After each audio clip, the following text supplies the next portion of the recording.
The moment I heard those heavy boots click against my tile floor, I knew our quiet night had turned into something far more dangerous than a routine HOA dispute. We'd only been in our new home a week when the first notice of violation slipped under our door.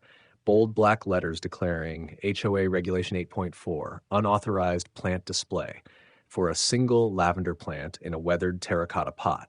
I laughed it off. They're allergic to purple. I teased my wife, Claire, a former Army Ranger turned Green Beret sniper. Our son, Noah, barely glanced up from his video game. So long as Wi-Fi and snacks held out, his world was perfect. 2 days later, a second notice appeared, stapled to our gate with a grainy nighttime photo of that same lavender. Claire taped it to the fridge like a battlefield dispatch. "They're watching," she murmured. I still thought it was absurd, until Linda, the neighborhood compliance officer, in a khaki polo and mirror lens shades, showed up unannounced. Clipboard in hand, she announced, "We're here to enforce final compliance." Claire shot back, "Let me know when the board sends someone taller than your clipboard." Linda only narrowed her eyes and stalked off. That night, Claire held our first defense drill. Noah donned a bike helmet and wielded a garden rake. "This is ridiculous," he groaned. Claire passed him a foam noodle. "Disarm the perimeter. Roll, sweep, clear." His protests faded when she demonstrated a textbook low crawl under the hedges. "This isn't a war zone," he said. "Neither was Fallujah," Claire replied, her voice steady as her gaze. 3 more warning letters, a steep fine, and a bright red "Final Review" sticker slapped on our front door, and suddenly our backyard felt like a live fire range. Then came the silence. The dog stopped barking, streetlights flickered out, hallway lamps dimmed, and I heard it again. 3 pairs of boots, slow and deliberate, striding across the lawn. They didn't knock. They didn't ask. They simply lined up at the door like referees calling the start of a fight. I crouched behind the curtain alongside Claire, Noah recording every second on his phone, and watched as 3 men in tactical vests and unmarked badges fanned out across our porch. The lead one boomed, "You are in violation of HOA Rule 8.4. We'll begin final eviction proceedings." Claire stepped forward, arms loose at her sides, eyes locked on theirs.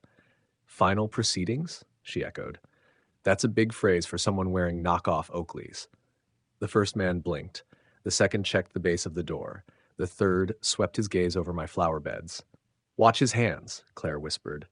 Then the sprinklers erupted, but instead of water, fine white chalk shot skyward, blinding our intruders. Claire moved like a shadow, like disarming the nearest man and zipping his hands behind his back in one swift motion. 2 more steps, 2 more zipties. The last man dropped his radio, choking on chalk dust. Noah gasped, "Mom." We hadn't just repelled an HOA squad. We'd been reconned, probed, and tested. And with 3 zip-tied enforcers on our porch, Claire's only reaction was to study their gear like battlefield loot. At 2 a.m., those boots returned for a second pass, and when they did, they'd learn exactly whom they'd dared to challenge. After the chalk fell and the dust settled, our cul-de-sac awoke to hushed whispers. Flyers appeared overnight, emergency drill completed, thanks for your calm, all citing an authorized HOA safety exercise. Our neighbors exchanged uneasy glances as my phone buzzed with cryptic texts. Sanctioned? Cover up? Watch yourselves. Claire and I dove into investigation mode. She hacked our HOA portal, exposing shell company invoices for private security patrols and surveillance upgrades.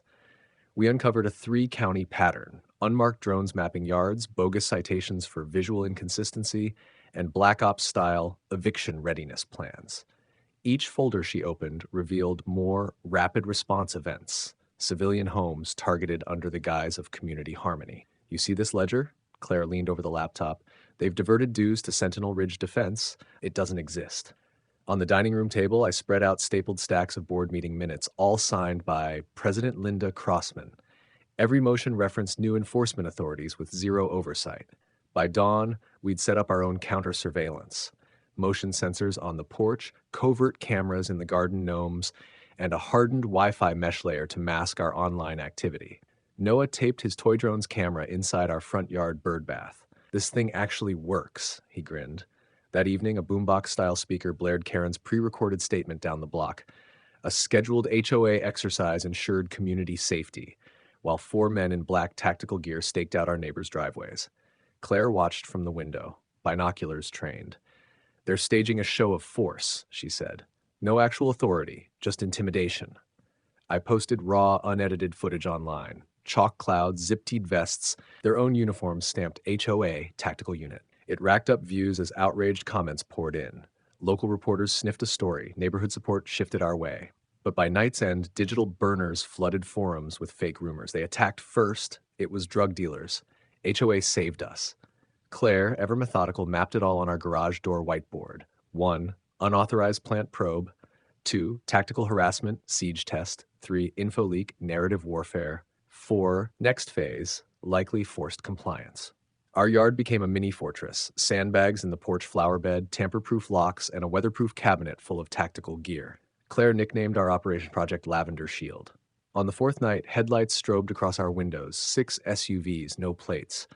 Triangular formation, floodlights igniting the lawn. A deep boom from hidden speakers cracked the quiet. Submit or evict. Claire strapped on her vest. I armed the garden hose rig. Noah, transformed from gamer kid to lookout, stood ready clutching his enlarged foam noodle. They advanced at 2:37 a.m., not running, just marching, narrowing us into our own home. Claire flicked a switch, unleashing fine mesh chalk into their path while I triggered the sprinklers. As our defenders whirred to life, I realized this silent siege was far from over. Phase 2 was upon us, and it would demand everything we had. The SUV's floodlights vanished at first light, but the threat lingered. A fresh round of glossy mailers arrived. HOA emergency protocol complete. We thank you for your cooperation. Stamped with Linda Crossman's signature. Our neighbors now avoided our glance. Some even crossed the street to do chores rather than meet our eyes. Claire refused to back down. She converted our barn loft into a command center. 6-screen surveillance array, encrypted comms, and maps of every driveway in our subdivision. Noah pinned schematic after schematic. Sprinkler jet patterns, turbine choke points, fallback rally locations. He'd grown from skeptical tween to tactical spotter. We drafted Operation Home Front, identify sympathizers, expose HOA cover-ups, and prepare public live streams of any reinforcement attempt.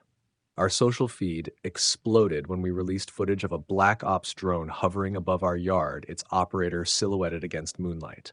Comments ranged from, "This is insane," to, "I'm moving next door." Then came the final notice. Eviction orders executed at 600 hours.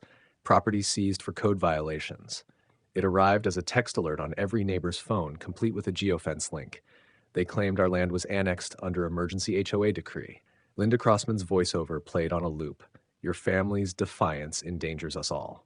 At 1 a.m. the night before eviction, Claire gathered us in the yard. "This ends tomorrow," she said, checking her rifle's 0. "They'll come for the house, but first they'll have to get through us." I felt the weight of her calm resolve as she handed Noah a pair of comms headphones. True to form, at 06, the flashbangs detonated outside our windows, and tactical boots marched up the walk. But Claire and I were ready. She triggered our sprinkler hose chalk barrage. I dropped the gabled net trap across the porch. 2 operatives went down, tangled. Noah's drone dive-bombed their command van, plucking the GPS antenna from its roof. Pandemonium erupted as neighbors poured into the street, filming on phones. "Stop! You have no warrant!" I shouted, brandishing Linda Crossman's own eviction notice. Proof it was a hoax. Claire stepped forward, rifle slung, voice calm. "This neighborhood belongs to its residents." By sunrise, the HOA's tactical units scurried away, trailing chalk and legal threats. Linda Crossman's digital channels blew up with leaked audit reports showing embezzlement of HOA funds into her private accounts. The county prosecutor launched an inquiry. Local news crews swarmed our cul-de-sac. And at 2 a.m., when those boots finally returned, they discovered that threatening a Green Beret sniper's family wasn't just a bad plan. It was their last. The end.